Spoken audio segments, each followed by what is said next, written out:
aku punya subscriber, aku punya likers, aku punya follower, confirm mencana. Tapi Ustaz, niat saya nak sedekah Ustaz. Saya nak sedekah, saya peduli apa, saya nak sedekah je. Dapat pahala Ustaz macam tu? Dapatlah.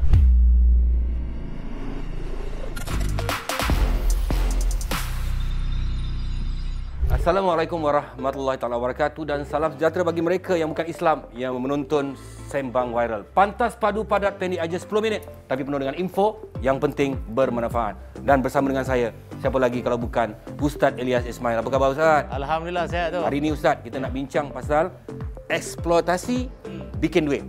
Oh, untung. Sebab apa Ustaz? Kita tengok sekarang ni banyak orang menggunakan pelbagai cara untuk menambah pendapatan. Buat berniaga, dia eksploitasi, ada yang menggunakan perempuan, ada menggunakan kanak-kanak. Kadang-kadang dia pergi jumpa orang ni yang tua sikit, dia buat video sikit, dia gunakan video tu untuk melariskan ataupun mendapat duit. Eksploitasi ni dalam Islam ni macam mana Ustaz? Bila berniaga ni, kebiasaan orang bisnes dia tahulah ayat-ayatnya kan. Sama ada dia mesti kena ada apa? Kena ada produk, ada promotion atau promosi, ada price, ada harga, ada people, ada orang yang nak membeli dan place. Mesti ada tempat, ada platform bagaimana kau nak menjual barang kau. Itu basic lah. Tapi salah satu daripada dia adalah marketing atau promotion.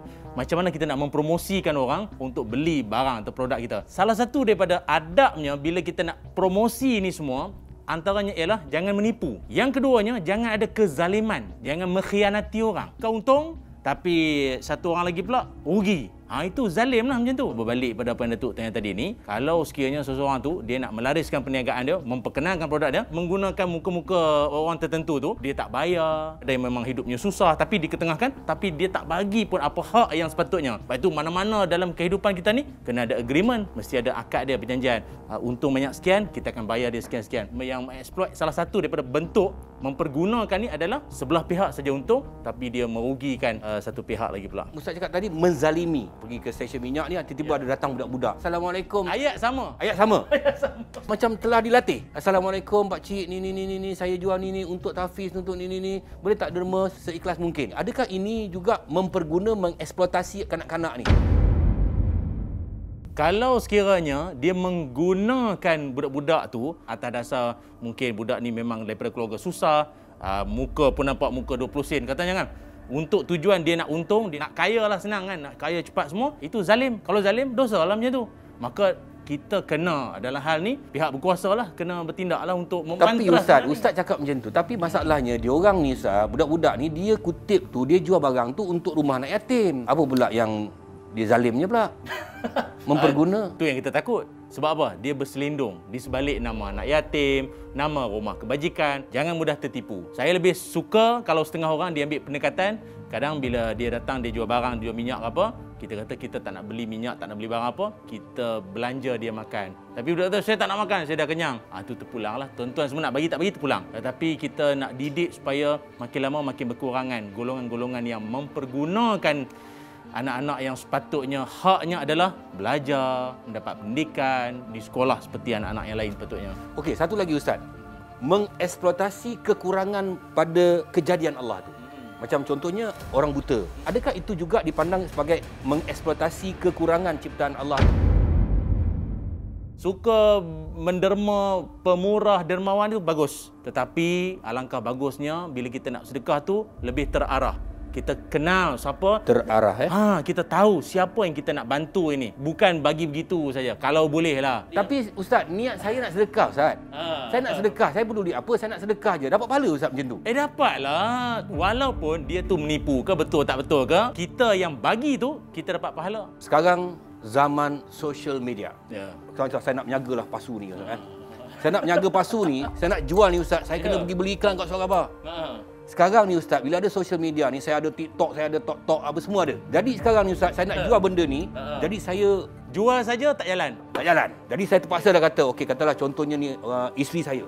Okey. You pakai baju ketat-ketat sikit kan. Sekejap lagi you menari dengan ni. Buat TikTok. Boleh ke macam tu Ustaz? Saya ingat lagi masa tu kan, ada satu orang dia ni convert masuk Islam.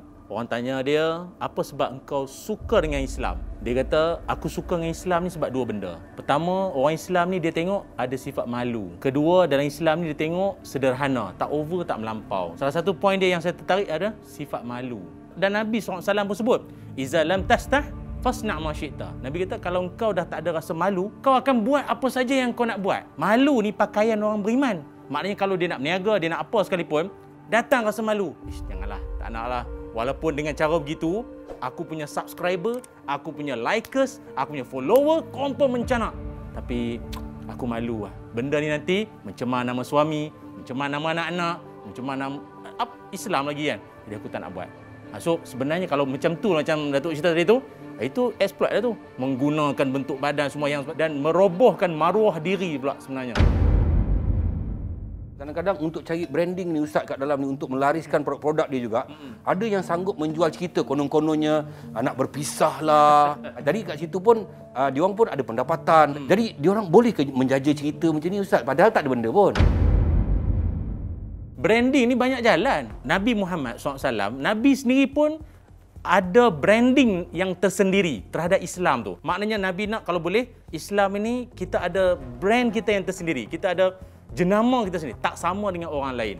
Itu tak ada masalah, tapi dengan jalan dan cara yang betul. Bukan dengan cara yang tak tentu arah, memalukan diri, memfitnah ke. Jangan sampai mengaibkan diri lah. Menjadikan kisah silam, kisah yang tak elok, kisah tak tahulah dalam kain ke apa, bawa dalam media sosial ni pula. Saya takut termasuk dalam kalangan yang Nabi sebut apa tahu? Semua umat Nabi Adam Allah ampunkan illal mujahirin. Apa makna illal mujahirin? Satu orang yang dia ni buat dosa, seorang pun tak tahu, tapi dia sendiri pergi hebah ke orang. Dia buka aib dia sendiri. Yes. Dia buka aib dia. Tak tahulah dengan cara tak sengaja ke ataupun sengaja supaya nampak tak sengaja, faham tak? Macam insiden. Konon-konon lah. Terviral pula cerita buruk dia, padahal dia memang dia dah plan benda tu. Berhati-hati orang yang buat perangai macam ni. Nabi pesan, orang macam ni Allah tak ampun. Contohnya saya jual barang ni. Jadi saya menggunakan ni Ustaz, saya menggunakan ni tuan, saya letak ayat Quran Ustaz. Saya letak ayat Quran bahawa firman Allah, hadis Nabi. Macam mana Ustaz? Boleh tak Ustaz? Dia macam ni. Tengok juga barang tu. Barang tu kalau sekiranya dia ada kaitan, maka dalil-dalil tu memang bersesuaian lah. Contohnya kurma. Datuk jual kurma ajwa. Lepas tu Datuk tanya saya, boleh tak Ustaz saya nak letakkan hadis? Apa salahnya? Letaklah, sebab apa? Meyakinkan orang untuk membeli. Tahu khasiat. Nabi kata, kalau makan kurma ajwa 7 biji di waktu pagi, selamat daripada racun dan sihir. Letaklah situ. Ini nak guna nama agama lah, nak bagi laris apa? Memang pun. Memang betul.